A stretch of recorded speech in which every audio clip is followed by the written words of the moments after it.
आज हम बात करेंगे इसरो अहमदाबाद सैक के डायरेक्टर नीलेश देसाई जी से और जानेंगे कि इसरो ने आम आदमी के लिए क्या किया है। स्पेस टेक्नोलॉजी ना केवल एक विज्ञान है, बड़ा विज्ञान, लेकिन आम आदमी के जीवन को भी छूता है, जो विक्रम भाई साराभाई का भी सपना था।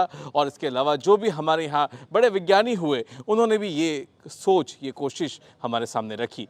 तो डॉक्टर नीलेश देसाई, आपका बहुत बहुत स्वागत है दूरदर्शन में। सर, मैं आपसे पहले तो ये जानना चाहूँगा कि 1 साल हो रहा है चंद्रयान-3 की सफलता का। इन 1 साल का सफ़र कैसा रहा? क्या-क्या चुनौतियाँ थी? क्या-क्या हमने सीखा है इस 1 साल में? ये तो जो प्रवृत्ति हम कर रहे हैं, चंद्रयान, मंगलयान, गगनयान, इस तरह की जो टेक्नोलॉजी डेवलपमेंट प्रोजेक्ट्स जो हम करते हैं, ये तो केवल हमारी 20% जो कार्य है वही उसका भाग है। उसके अलावा जो 80% हम कार्य करते हैं, वो कार्य तो हमारा जो है वो आम जनता के लिए, जो साराभाई का, विक्रम साराभाई ने अपना जो संदेश दिया था, भारत के अंतरिक्ष प्रोग्राम का जो विज़न दिया था, उसके उजागर करते हुए कि we want to use space research and technology for the development of common man and society. तो बाकी 80% काम तो वो कर रहे हैं, जैसे कि satellite communication, navigation, remote sensing and space science exploration, जो आम जनता को सीधे ही अफेक्ट करता है और उनके फ़ायदे के लिए, उनकी मदद के लिए, उनका जीवन स्तर सुधरे, उसके लिए जो प्रयत्नशील हम रहते हैं, भारत सरकार और उसके अन्य जो डिपार्टमेंट हैं, तो उसके इनपुट देने के लिए, उनकी कार्य को सरल बनाने के लिए हमारी कोशिश हम स्पेस रिसर्च के द्वारा के माध्यम से करते रहते हैं। बट इसके साथ साथ इस प्रकार के चंद्रयान और मंगलयान जैसे जो टेक्नोलॉजी डेवलपमेंट प्रोजेक्ट है, जिसमें हम वो टेक्नोलॉजी जो कोई देश दूसरे देश को कभी भी बताता नहीं है, इस प्रकार की टेक्नोलॉजी एज ए हम आत्मनिर्भर बन के वो हासिल करते हैं। तो वो तकनीक हासिल करके उसमें सफलता पाना, तकनीक को टेस्ट करना, उसको हासिल करना एक बात है और उसमें संपूर्ण तरह से सफल होना एक दूसरी बात है। अगर मैं बात करूं तो अगर चंद्रयान-3 की आज स्थिति क्या है? क्या उसका कोई मॉड्यूल अभी भी चालू है या कोई रोवर, कोई पेलोड उसका अभी ज़िंदा है? कोई इन्फॉर्मेशन आ रही है? अभी क्या उसकी एक फ़िज़िकल स्टेटस उनका क्या है?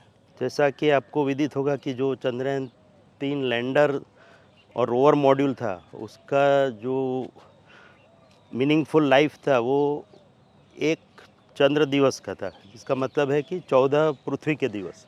तो उसकी जो डिज़ाइन लाइफ तो उतनी ही थी। फिर हमने कोशिश की कि 14 दिन बाद रात्रि होगी और रात्रि के बाद जब अगेन पुनः दिन होगा, उसमें वह पुनः कार्य कर पाता है कि नहीं। बट दुर्भाग्यवश उसमें हम सफल नहीं हो पाए थे, क्योंकि रात को वहाँ पे जो तापमान है वो -150 इवन -200 डिग्री सेंटीग्रेड तक चला जाता है और उसमें कई इलेक्ट्रॉनिक्स पुर्जे शायद काम ना करे, उसका जो शोल्डर जॉइंट से वो डिस्कनेक्ट हो जाते हैं। तो वो सब मुश्किलों के कारण में भी कुछ जगह पे सर्किट अच्छी तरह से कार्य नहीं कर रही होगी, जिसके कारण हमारा जो कम्युनिकेशन चैनल है वो अभी काम नहीं कर रहा है, कि जो लैंडर के साथ डेटा रिसेप्शन का और डेटा कम्युनिकेशन का जो चैनल है, तो क्योंकि सोलर पैनल भी वहाँ था, दूसरी बैटरी भी यूज़ करते हैं, तो उसमें भी खामी आ सकती है। तो वो सब देखते हुए अभी तो हाल में उसमें से कोई हमको ऐसे चिन्ह मिला नहीं है कि कुछ सर्किटें काम करे। कुछ अवश्य काम करती होगी, क्योंकि सोलर पैनल के कारण वहाँ पे जो पावर तो उत्पन्न हो रहा है, उसके कारण कुछ सब पुर्जे अवश्य कार्य करते होंगे। बट वो कुल मिला के जो उसका इंटेंडेड फंक्शन था, जो कार्य करने का जो निष्कर्ष था, वो शायद ना हो रहा हो और उसके कारण हमको जो डेटा जो है वो यहाँ पे नहीं मिल रहा है। But as a ambassador, Bharat के एम्बेसडर के रूप में, हमारे राजदूत के रूप में, चंद्रयान लैंडर और रोवर अभी भी चंद्र की धरती पर वहाँ पे खड़े हैं। और जब भी हमारी दूसरा मिशन वहाँ जाएगा या जब भी हमारा मैंड मिशन वहाँ पे होगा, तब फिर से हम वहाँ की विज़िट ले पाएंगे और उसके बारे में पूरी जानकारी ले पाएंगे, क्योंकि चंद्र पर एटमॉस्फेयर तो है नहीं, वातावरण नहीं है, कोई वहाँ से चीज़ इधर से उधर करने वाला भी कोई नहीं है। तो जो चीज़ें जैसी है वैसी ही वहाँ रहेगी। जी, तो सर एक शेप करके एक जो प्रपोजल मॉड्यूल था, जिसको वापस भी धरती की तरफ लाया गया, जो देखता है कि दूर से धरती कैसे दिखती है और धरती जैसे ग्रह और कहीं अगर ब्रह्मांड में है तो वो शायद कैसे दिख सकते हैं। तो क्या वो आज काम कर रहा है? उससे उससे क्या डेटा आ रहा है? नासा ने भी एक दूसरे एक उपकरण का प्रयोग किया था जिससे वो भी कुछ साइंटिफिक डेटा ले पाए। तो उसके बारे में भी थोड़ा बताइए। जैसा कि आपको विदित होगा कि ये जो मिशन के 3 भाग थे। एक तो जो ऑर्बिटर मॉड्यूल था, जिसको इस बार हमने पूरा सैटेलाइट ऑर्बिटर के बदले या सैटेलाइट के बदले हमने खाली प्रोपल्शन मॉड्यूल रखा था और उसमें एक पेलोड लगाया गया था, ये शेप पेलोड जिसकी आपने बात की। इसके साथ-साथ जो लैंडर जो हमारा यूनिट था और वो लैंडर के अंदर रोवर यूनिट था। तो ये 3 पुर्जे थे पूरे चंद्रयान मिशन के। तो प्रोपल्शन मॉड्यूल, जैसा कि जब प्रोपल्शन मॉड्यूल और लैंडर मॉड्यूल अलग हो गए, उसके बाद प्रोपल्शन मॉड्यूल 100 किलोमीटर की ऑर्बिट में चंद्र के आजू बाजू घूम रहा था और थोड़े दिनों पर वहाँ करने के बाद हमने वहाँ से जो डेटा कलेक्ट किया शेप ने, वो पृथ्वी पर भेजा। उससे खास कोई अभी, क्योंकि उसके प्रिंसिपल इन्वेस्टिगेटर ही वो डेटा यूज़ करते हैं, तो अभी आम जनता के लिए उसकी घोषणा नहीं की गई है, बट वो डेटा अवेलेबल है और उसकी एनालिसिस हमारे जो उस मिशन के प्रिंसिपल इन्वेस्टिगेटर थे वो उसका प्रशिक्षण कर रहे हैं, उसका एनालिसिस कर रहे हैं और उसके बाद में उसकी जानकारी हमको मिलेगी। बट जो शेप पेलोड का जो मुख्य उद्देश्य था कि किस तरह से अन्य ग्रहों से या दूर से ब्रह्मांड से पृथ्वी हमारी कैसी दिखती है और पृथ्वी में कोई जो सिग्नेचर्स है, क्योंकि हमको पता है कि पृथ्वी पे लाइफ है, पृथ्वी पे जीवन है, तो वो जीवन के लक्षण क्या है वो दूर से हम उसका अनुभव करने के लिए, उसका एक्सपीरियंस करने के लिए, उसको डिटेक्ट करने के लिए ये कोशिश थी।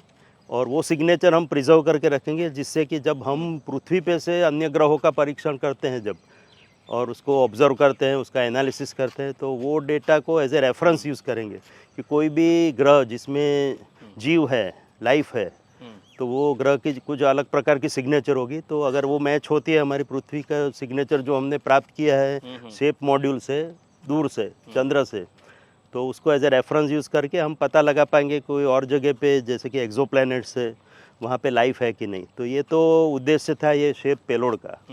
बट जैसा कि मैंने बताया, उसकी डेटा कलेक्ट करने के बाद हमको लगा कि अभी और ज़्यादा डेटा कलेक्ट करने से कोई ज़्यादा बहुत उपयोगिता हमारी रहेगी नहीं, तो उसके बदले एक एक्सपेरिमेंट करते हैं, क्योंकि फ्यूचर में हमको चंद्र से सॉइल और रॉक सैंपल लाना है। सो रिटर्न सैंपल मिशन जिसको बोलते हैं वो करना था। तो क्यों ना वो प्रयोग अभी कर ले कि किस तरह से चंद्र की ऑर्बिट से वो पूरे मॉड्यूल को वापस पृथ्वी की ओर ले आए, पृथ्वी की ऑर्बिट में, जो चंद्र के गुरुत्वाकर्षण से बाहर लाके उसको पृथ्वी के गुरुत्वाकर्षण के अंदर और ले आ पाए। ये हमारी फ्यूल सेविंग की वजह से हो पाए या फिर हाँ, तो फ्यूल इसमें सफिशिएंट फ्यूल था, इसलिए तो ये प्लान मैनर में था या फिर हमारी पहले से प्लान नहीं था ये मैन्यूवर। अच्छा। बट बाद में सोचा गया कि ये एक्सपेरिमेंट करने की अभी गुंजाइश है तो उसको कर लेते हैं। तो वो एक्सपेरिमेंट किया गया जिसमें सफलतापूर्वक उसको चंद्र की ऑर्बिट से निकाल के ये प्रोपल्शन मॉड्यूल को पृथ्वी की ऑर्बिट में वापस लाया गया। ऑफकोर्स ये बहुत ही इलिप्टिकल ऑर्बिट है, हाईली इलिप्टिकल जिसको बोलते हैं, क्योंकि पूरी तरह से हम उसको सर्कुलर ऑर्बिट ला के नहीं कर पाएंगे क्योंकि उतना फ्यूल नहीं था। तो ये एक परीक्षण किया और वो काफ़ी सफल रहा। तो इसके कारण हमारा फ्यूचर में जो रिटर्न सैंपल मिशन के लिए जो कॉन्फिडेंस है वो काफ़ी बड़ा है। और इसी कारण अभी जो हम नया चंद्रयान 4 मिशन डिफ़ाइन कर रहे हैं उसमें ये सब अनुभवों को ध्यान में रखते हुए हमारी कोशिश है और हमको पूरी आशा है कि लगभग 3 से 3.5 साल में हम ये चंद्रयान 4 प्रोजेक्ट, जब भी गवर्नमेंट उसको अप्रूवल देती है, उसके बाद से ये पूरा कर पाएंगे। जी। तो और बाकी जो नासा ने जिस पेलोड का इस्तेमाल किया वो क्या प्रयोग था? वो भी काफ़ी सुर्खियों में रहा था पिछले साल बीच के समय में, तो उससे क्या हमें जानकारी मिली? हाँ। एक आपको पता होगा कि LRA करके लेज़र रिफ्लेक्टर एरे हमने लगाया है, नासा ने ही दिया था वो। तो वो चारों कोने पे वो लेज़र रिट्रो रिफ्लेक्टर लगे हुए हैं हमारे चंद्रयान पे भी, क्योंकि आज तक के सभी जो मिशन थे, मून मिशन दूसरे देशों द्वारा और खुद नासा द्वारा, वो सब चंद्र के इक्वेटर पे गए हैं, विषुवत वृत्त पे वहाँ के। तो सभी मिशन लगभग उसके आजू बाजू ही गए, तो उन्होंने वहाँ पे तो ये लेज़र रिफ्लेक्टर स्थापित कर दिए। तो उसका उपयोग है कि पृथ्वी से हम कोई भी लेज़र उधर फेंकते हैं, वो लेज़र रिफ्लेक्टर उसको रिफ्लेक्ट करता है, वापस भेज देता है। तो यहाँ से जाने में जितना समय लगेगा लेज़र लाइट को, वहाँ जाके वहाँ से टकरा के वापस आने में, तो वो समय से हम उसका डिस्टेंस नाप सकते हैं। ऐसे तो हमको पता है कि एवरेज मून यहाँ से, चंद्र यहाँ से 3,84,000 किलोमीटर दूर है, बट इससे हमको एग्जैक्ट उसकी डिटेल पता लगती है। तो जो इतना समय ये लेज़र लेता है, स्पीड ऑफ लाइट से वो ट्रैवल करता है, वहाँ जाके टकरा के वापस आता है। तो इससे जो तात्पर्य निकला गया था, पिछले कई सालों से एक्सपेरिमेंट चल रहे हैं कि चंद्र हमसे 3.82 सेंटीमीटर दूर जा रहा है एवरी ईयर। अच्छा। और ये बहुत ही एक ध्यान देने योग्य बात है, क्योंकि इस तरह से अगर चलता रहा आगे भी तो लगभग ऐसे अनुमान है कि 200 मिलियन ईयर्स में वो इतना दूर चला जाएगा कि अभी जो 24 घंटे का हमारा दिन है पृथ्वी का, उसका कारण चंद्र ही है हमारे लिए, तो वो 25 घंटे का हो जाएगा। और वो 24 घंटे का दिन अगर 25 घंटे का हो जाता है तो पृथ्वी पे तबाही मच जाएगी। तो ऐसा एक प्रेडिक्शन है। तो इसलिए भी ये जानना ज़रूरी है कि ये चंद्र जो हमसे दूर जा रहा है एवरी ईयर 3.82 सेंटीमीटर, तो वो कितना दूर जा रहा है कि इसी गति से एवरी ईयर जाता है कि उसमें कभी कमी होती है या कुछ और बढ़ोतरी होती है। तो ये सब एक्सपेरिमेंट करने के लिए ये लेज़र रेट्रो रिफ्लेक्टर काफ़ी उपयोगी है।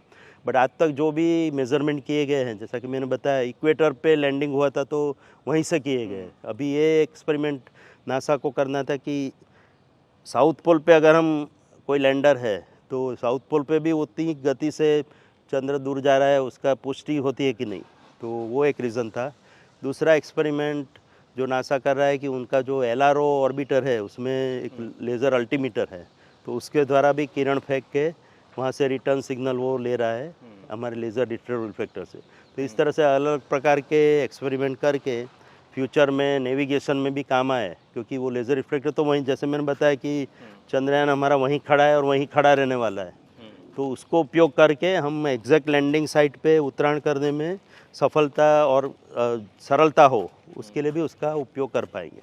तो ये सब अलग अलग एक्सपेरिमेंट जारी हैं। और अभी जैसा मैंने बताया LRA तो एक पैसिव रिफ्लेक्टर ही है, तो वो तो वहीं रहने वाला है। तो जो भी कोई दूसरा एक्टिव सैटेलाइट इस तरह के एक्सपेरिमेंट करना चाहे वो होते रहेंगे, और पृथ्वी से तो उसका मेज़रमेंट भी चलता रहेगा कि किस तरह से मून या चंद्र हमसे कितना दूर जा रहा है या नज़दीक आ रहा है, वो पता लगता रहेगा, जिससे कि आगे का हम प्रेडिक्शन कर सके लाइफ को, हमारी लाइफ पे उसका इम्पैक्ट क्या होने वाला है। जी। दूसरी बात ये कि अब चंद्रयान मिशन, जैसे आपने बताया, एक 4 हम जिसकी परिकल्पना की गई है, जापान के साथ भी हमारा लूपेक्स मिशन चल रहा है, तो अब और एक ये भी परिकल्पना है कि हम चांद पे इंसान को भेजेंगे। तो अब आने वाले वर्षों में, आने वाले सालों में आप कहाँ देखते हैं जो चांद के साथ हमारा विज्ञान है, चांद के साथ हमारा इसरो का जो संबंध रहेगा या भारत का जो संबंध रहेगा, वो किस तरह से व्याख्यायित होगा? जैसा कि कोई भी सफलता के बाद होता है कि आदमी को चाहता है कि अभी और भी सफलता प्राप्त करे, तो ये सब देखते हुए हमारे केंद्र सरकार ने भी घोषणा की थी और इसरो के वैज्ञानिकों को भी लगा कि अब हमने ये चंद्रयान 3 मिशन तो हासिल कर लिया है, इससे आगे भी हम बहुत कुछ कर सकते हैं, जो कि नासा और अन्य जो विकसित देश है जो कर रहे हैं या कर चुके हैं। तो इसी दिशा में आगे बढ़ते हुए तो हमारे प्लैनेटरी मिशन का जो अन्वेषण है वो आगे बढ़ाते हुए हमने ये तय किया है, इसरो ने अभी इसकी ब्लूप्रिंट रेडी की है कि किस तरह से हमारे आगे के प्लैनेटरी मिशन में हम कार्य करेंगे। तो एक तो है जापान के साथ lunar polar experiment, LUPEX mission का प्रपोज़ल तो कुछ सालों से जापान ने रखा ही था, तो उसको आगे बढ़ाते हुए हमने कुछ उसको वर्कआउट किया है और अभी गवर्नमेंट अप्रूवल के लिए भेज रहे हैं। तो जैसे ही भारत सरकार उसका अनुमोदन करती है और उसके लिए बजट प्रोविज़न सब होता है तो उस पर कार्य शुरू हो जाएगा। उसका प्रिलिमिनरी ग्राउंड वर्क हम कर रहे हैं अभी कि किस तरह से हम, अब इस बार तो जैसे मैंने बताया कि 69.3 डिग्री लैटीट्यूड पे साउथ पोल के नज़दीक हम गए थे, बट वो एग्जैक्ट साउथ पोल नहीं था। तो एग्जैक्ट दक्षिण ध्रुव पे जाना हो, यानी कि 90 डिग्री सदर्न लैटीट्यूड पे, तो वहाँ जाने की कोशिश करेंगे ये लूपेक्स मिशन द्वारा। और जो रोवर हमारा इस समय 30 किलो वज़न का था, वो लूपेक्स मिशन में लगभग 350 किलो वजन का होगा, यानी कि उसमें और भी कई नए नए इंस्ट्रूमेंट होंगे, नए नए परीक्षण जो इंस्ट्रूमेंट होंगे वो रखे जाएंगे, जिसके कारण हम चंद्र की धरती के बारे में और भी हमको ज़्यादा इन्फॉर्मेशन मिले। तो ये सब उसके एम है। जापान के कुछ पेलोड होंगे, सेंसर होंगे, कुछ हमारे होंगे, तो ये सब मिल के हम मिल के परीक्षण करेंगे। उसका लॉन्चिंग जापान के रॉकेट से होगा, क्योंकि बहुत ही हैवी लैंडर और रोवर बनेगा। आपको जैसा कि मैंने बताया 10 गुना ज़्यादा हैवी तो खाली रोवर ही है, तो पूरा लैंडर भी हम बना रहे हैं भारत में, और जापान रोवर और जो उसके बाकी के पुर्जे देगा, और रॉकेट उसका ये करेगा और लॉन्च। बैटरी जो है वो न्यूक्लियर बैटरी या रेडियो हाँ, वो सब अलग अलग जो टेक्नोलॉजी है, कुछ जापानीज टेक्नोलॉजी, कुछ हमारी टेक्नोलॉजी मिला के ये पूरा मिशन रेडी होगा। और जैसा कि मैंने बताया कि इस बार हम जो कोशिश कर रहे हैं कि 90 डिग्री पे लैंड करेंगे, और वहाँ पे सनलाइट काफ़ी कम है, और आपको विदित होगा कि अभी 69.3 पे ही हमको काफ़ी मुश्किल हुई थी। तो आप अंदाज़ा लगा सकते हैं कि जब 90 डिग्री पे जाएंगे वहाँ पे तो पूरी हैज़ार्डस टरेन है, वहाँ पे जाना है, सनलाइट की भी कमी है, तो उसमें। और दूसरा हमने जो एम रखा है इस बार कि हम प्रिसाइज लैंडिंग करेंगे, मीन्स 10 बाई 10 मीटर एक्यूरेसी से लैंड करेंगे। इस बार जो हमने लैंडिंग की थी चंद्रयान 3 में, उसकी एक्यूरेसी लेवल अराउंड 500 मीटर था, तो उससे काफ़ी प्रिसाइज 50 गुना बेटर हम प्रिसीजन लेना जा रहे हैं। और तीसरा है कि इस बार जब हमने लैंडिंग किया था तब हमने एक एरिया आइडेंटिफाई किया था 4 बाई 2.5 किलोमीटर का, पूरा मैदान जैसा, जिसमें वो लगभग वो सपाट ज़मीन थी कि वहाँ पे जाके हम उतरेंगे अपने अलग अलग उसकी तकनीक का उपयोग करके। तो वो एरिया अभी हमने घटा के केवल 100 बाई 100 मीटर का रख दिया है। सो एकदम जिसको बोलते हैं प्रिसाइज लैंडिंग। कॉन्फिडेंस सो अभी जापानीज टेक्नोलॉजी और हमारे जो ये अनुभव के बाद हमको इतना कॉन्फिडेंस है कि हम प्रिसाइज लैंडिंग कर पाएंगे विथ 10 मीटर एक्यूरेसी। सो ये सब इसके नए फीचर्स है ये मिशन के। और उसके बाद जो वहाँ अन्वेषण करना है, जो क्रेटर की रिम पे अगर पानी है कि नहीं, बर्फ़ है कि नहीं, उसके बारे में जानकारी लेने की, जिससे कि भविष्य में चंद्र पे हम स्पेस कॉलोनी अगर स्थापित करनी हो तो उसके लिए भूमिका तैयार करना। तो ये सब ये प्रयोग करने जा रहे हैं हम लूपेक्स मिशन द्वारा, और हम आशा करते हैं कि केंद्र सरकार की अनुमति प्राप्त हो जाए, क्योंकि इसमें जापान और भारत दोनों उसका जो खर्चा होगा, और काफ़ी खर्चा होगा, वो शेयर करेंगे आधा आधा जैसा। तो ये एक मिशन है। उसके बाद हमारा चंद्रयान 4 मिशन जो हमारा इंडिजिनस मिशन है, चंद्रयान 3 का फॉलो ऑन, यानी कि रिटर्न सैंपल मिशन, तो वो तो लगभग चंद्रयान 3 जैसा मिशन ही होगा। ओनली इस बार हम जाएंगे और फिर वापस भी आएंगे। Only it will be unmanned mission, कोई आदमी जाने वाला नहीं है उसमें, वो हमारे लैंडर ही जाएंगे वहाँ पे। और ऐसा हमारा अनुमान है कि हमारी लॉन्च कैपेबिलिटी और अन्य चीज़ों को देखते हुए हमने 2 मिशन प्लान किए कि 2 लॉन्च व्हीकल उसको लॉन्च करेंगे 2 अलग अलग सैटेलाइट द्वारा। और फिर वहाँ पे एक जो हमारा लैंडर है वो उतरेगा, दूसरा ऑर्बिटर वहाँ पे घूमता रहेगा चंद्र की ऑर्बिट में, और जब सैंपल लेके उसमें से एक मॉड्यूल वापस ऊपर की ओर जाएगा, और वो जो घूम रहा है वो मॉड्यूल के साथ डॉकिंग करेगा।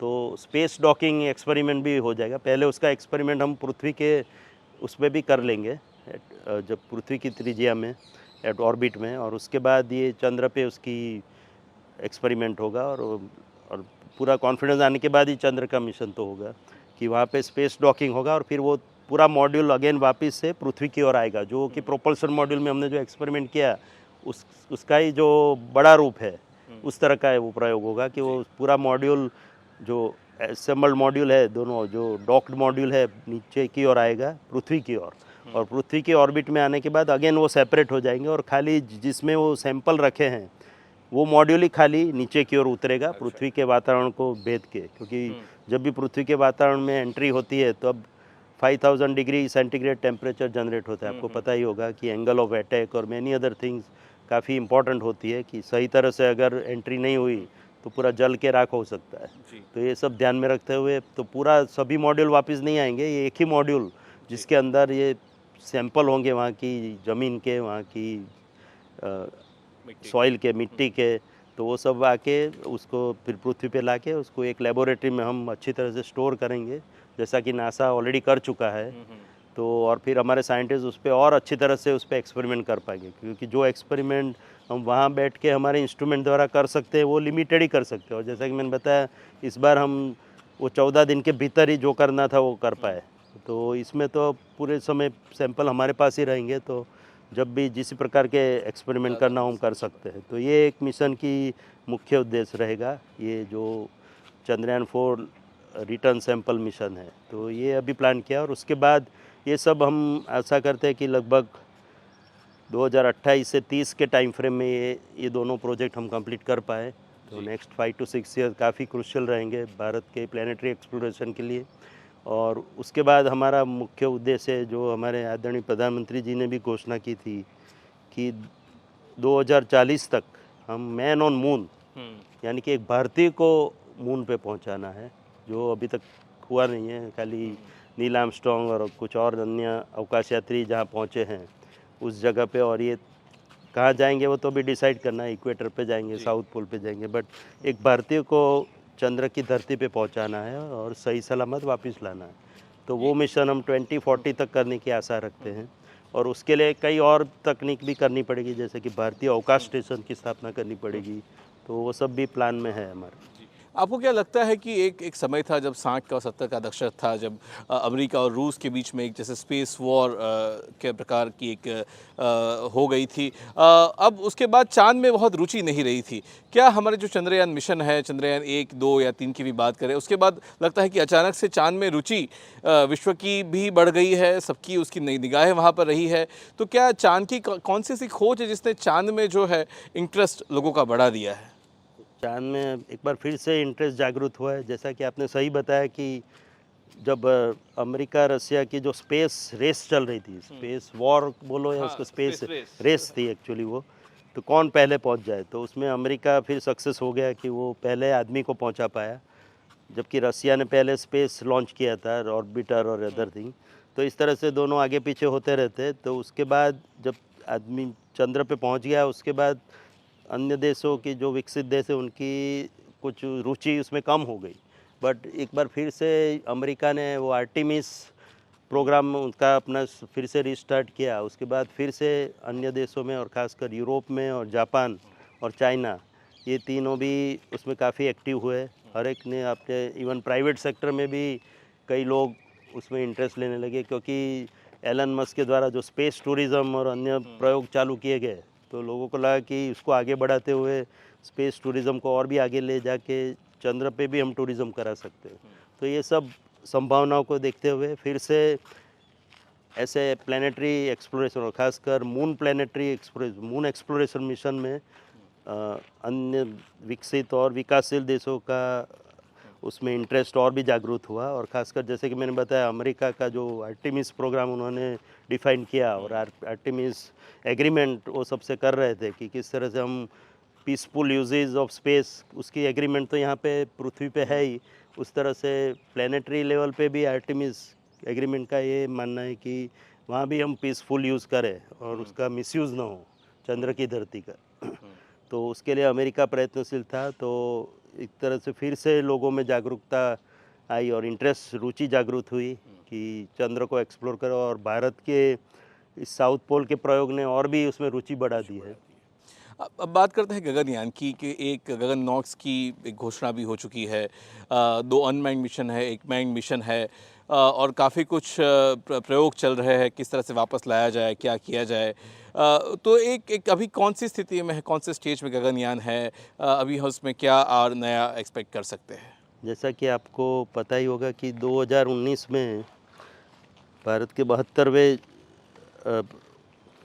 स्वतंत्रता दिवस पर 15 अगस्त को प्रधानमंत्री जी ने घोषणा की थी कि भारत लगभग नेक्स्ट 3 साल में 2022 तक, जबकि भारत अपना 75वां सालगिरह मनाएगा स्वतंत्रता का, तब तक मैन इन स्पेस उसको अचीव करने का प्रयत्न करेगा। बहुत ही कठिन कार्य था, हम जानते ही थे पहले से। बीच में कोविड का समय आ गया, तो उसके कारण थोड़ी कठिनाई ज़रूर हुई, बट हम उस रास्ते पे अभी आगे बढ़ रहे हैं, और लगभग नेक्स्ट 2 इयर्स में we will be putting man in space. तो भारत के अंतरिक्ष कार्यक्रम का एक पहलू है कि हम हमारे भारतीय को भारतीय ज़मीन से ले जाके भारतीय यान में ऊपर ले जाके स्पेस में उनको सफ़र कराएंगे, और उसके बाद उसको वापस सही सलामत सेफली नीचे ले आके उसको लैंड करवाएंगे और भारत की धरती पे। तो ये पूरा भारतीय मिशन होगा, इंडिजिनस मिशन होगा। आज तक कई भारतीय स्पेस में जा चुके हैं, बट वो सभी अन्य देशों के यानों में गए हैं या अन्य देशों के माध्यम से गए हैं। तो उसके बदले ये पूरा इंडिजिनस भारतीय मिशन होगा। तो ये उसकी खास खूबी है। 2022 में हम हासिल नहीं कर पाए, बट उससे कोई निराश होने की ज़रूरत नहीं है। हम सही ट्रैक पे, सही पाथ पे चल रहे हैं और जो टेक्नोलॉजी हासिल करनी है, क्योंकि आपको पता ही होगा कि कोई भी मिशन हम शुरू करते हैं तो गोल हमेशा एम्बिशियस रखते हैं कि 3 से 5 साल में पूरा कर लें। तो इस तरह से ये गंगारियन का गोल भी यही था, बट उसके हासिल करने में कई बार रुकावटें आती हैं। और जैसा कि मैंने बताया, कोई भी देश, दूसरा देश, हमारा मित्र देश भी यह तकनीकी हमको देने को राज़ी नहीं होता है। तो इस तरह से भी काफ़ी मुश्किल आती है। सभी हमको एक आत्मनिर्भरता हासिल करनी पड़ी हर एक जगह पे, हर एक तकनीक में। तो उस कारण भी थोड़ी देरी हो रही है, बट अभी हमको पूरी आशा है कि हम जल्द से जल्द ये जो हमारा लक्ष्य है वो हासिल कर पाएंगे, जिसमें कि मैन इन स्पेस। और जैसा कि आपने बताया कि इंडियन इन स्पेस, उसमें उसके जो पहलू है, उसमें हम जो अलग अलग तकनीक टेस्ट कर रहे हैं अभी, जैसे कि pad abort test, pad launch pad पे ही कोई दुर्घटना हो जाए तो कैसे हम एस्ट्रोनॉट को सेफली उसमें से बाहर निकाल पाए। क्योंकि ऐसा तो है नहीं कि खिड़की या दरवाज़ा खोल दिया और वो बाहर निकल जाएंगे। तो उसको बाकायदा उसको लॉन्च करना पड़ेगा और फिर ही, जैसे चैलेंजर के टाइम पे भी इस तरह चैलेंजर पे हुआ था, ऐसा ना हो उसके लिए। उसी तरह थोड़ा ऊपर जाने के बाद कुछ दुर्घटना होती है तो भी सेफली उनको कैसे बाहर लाना है। आकाश में घूम रहे हैं, ये मिशन 1 से 7 दिन का हो सकता है, तो कभी भी उसमें कोई खामी आ सकती है, इमरजेंसी आ सकती है। तो उस समय भी कैसे सेफली क्रू को हम पृथ्वी पे वापस पहुंचा पाए। तो ये सब तकनीक का अभी टेस्टिंग हो रहा है, एक्सपेरिमेंट हो रहे हैं। वो हासिल करने के बाद हम 2 अनमैन्ड मिशन करने जा रहे हैं, जिसमें कि विदाउट मैन, खाली रोबोट को भेज के, जो हमारे व्योम नॉट है उसको भेज के हम एक्सपेरिमेंट करेंगे कि किस तरह सेफली हम लॉन्च करें, पृथ्वी पे 1, 2, 3, 4 दिन के बाद वापस आ जाए सही जगह पे जहां हम चाह रहे हैं, वहीं पे लैंड हो सेफली विदाउट एनी प्रॉब्लम। तो ऐसे 3 अनमैन्ड मिशन करने के बाद फाइनली हम मैन्ड मिशन पे जाएंगे। और जैसा कि मैंने बताया, नेक्स्ट 2 इयर्स हमारे लिए बहुत ही क्रूशियल है, जिसमें ये सब मिशन हम हासिल कर पाएंगे और करने की कोशिश करेंगे। और अंत में जो H1 मिशन है हमारा, जिसको हम कहते हैं कि मैन्ड मिशन और क्रूड मिशन, वो हासिल करेंगे, जिसमें मिनिमम 1 से लेकर 3 एस्ट्रोनॉट तक या गगन यात्री अवकाश में जा सकते हैं। अभी कितने भेजने हैं वो डिसीजन बाद में लिया जाएगा, बट जो क्रू मॉड्यूल है हमारा गगनयान का, उसमें प्रोविज़न है कि मिनिमम 1 से लेके मैक्सिमम 3 गगन नॉट्स उसमें बैठ पाए और यहाँ से लॉन्च होके पृथ्वी की ऑर्बिट में घूम के 1 दिन से लेके 7 दिन तक मैक्सिमम उतना प्रोविज़न हमने रखा है, और वापस सेफली हमारी धरती पे ही लैंड कर पाए। और उसमें एक जो मुख्य बात है कि सेफली लॉन्च करना और फिर लैंड करना वापस, ये तो इम्पोर्टेंट है ही। उसके साथ साथ एक अन्य इम्पोर्टेंट बात यह है कि वो पूरे समय तक जब वो अवकाश में रहेंगे, हम उनके साथ 100% कम्युनिकेशन बना के रखेंगे, कि उनके साथ हमेशा हम टच में रहेंगे, कम्युनिकेशन में रहेंगे, और 1 मिनट भी, 1 सेकंड भी उनको अलग नहीं छोड़ेंगे। जैसा कि माँ अपने बेटे को कभी अपने से अलग नहीं रख सकती है, उसी तरह से हम भी एस्ट्रोनॉट को पूरी तरह से उनके कांटेक्ट में रहेंगे। तो उसके लिए जो 100% कम्युनिकेशन लिंक रिक्वायरमेंट है, अभी जो भी तकनीक हमारे पास है और जो भी हमारी फैसिलिटीज़ है, इंफ्रास्ट्रक्चर है, और दूसरे देशों की मदद लेके भी हम 40% तक ही अभी पूरी कर पा रहे हैं। उसको 40 से 100% तक ले जाना है, तो वो भी एक बड़ा चैलेंज है। तो उसके लिए हमको 2 अन्य जियो स्टेशनरी सैटेलाइट लॉन्च करने पड़ेंगे, कम्युनिकेशन, जिसको हम डेटा रिले सैटेलाइट बोलते हैं। तो वो गगनयान तो क्योंकि दिन में 2 बार सुबह भारत पे दिखेगा और बाकी शाम को 2 बार दिखेगा, बाकी समय वो तो पृथ्वी के अन्य भागों पर ऑर्बिट में रहेगा, तो चक्कर काटता रहेगा। तो तब कैसे हम कम्युनिकेशन बनाए रखें भारत से, तो उसके लिए वो सैटेलाइट का उपयोग होगा। वो जो 2 सैटेलाइट हम लॉन्च करने वाले हैं, तो गगनयान उनके वो सैटेलाइट के थ्रू हमारे बेंगलोर सेंटर, जो कंट्रोल सेंटर होगा बेंगलोर में, उसके साथ कंटिन्यूस टच में रहेंगे एस्ट्रोनॉट्स। तो ये सब मुश्किलें हैं हमारे मिशन में, और यानी कि तकनीकी चैलेंजेस है, उसको मुश्किल नहीं बोलूँगा मैं, टेक्नोलॉजिकल चैलेंजेस है। जिसको हमें हासिल करना है उसको ओवरकम करना है, और उसके बाद हम 100% कम्युनिकेशन हासिल कर पाएंगे, और साथ साथ में अन्य जो ह्यूमन सेफ्टी क्रिटिकल सिस्टम है वो डेवलप करके पूरा एश्योर कर पाएंगे कि हम आदमी को यहाँ से लॉन्च करेंगे, गगनयान में ऊपर जाएगा, 1 से 7 दिन तक घूम के वापस पृथ्वी पर सेफली आके हमारे भारत की धरती पे लैंड करेगा। तो ये पूरा मिशन की ये पूरा प्लान है, और जिसको हम एग्जीक्यूट करने के लिए जो जो तकनीकी ज़रूरत है उसका डेवलपमेंट अभी चल रहा है। ઇસરો સેકના નિદેશક નિલેશ દેસાઈની સાથે ખાસ સંવાદનો ભાગ 2 નિહાળો આવતા શનિવારે બપોરે 2 કલાકે માત્ર ડીડી ગિરનાર અને ડીડી ન્યૂઝ ગુજરાતીની યુટ્યુબ ચેનલ પર।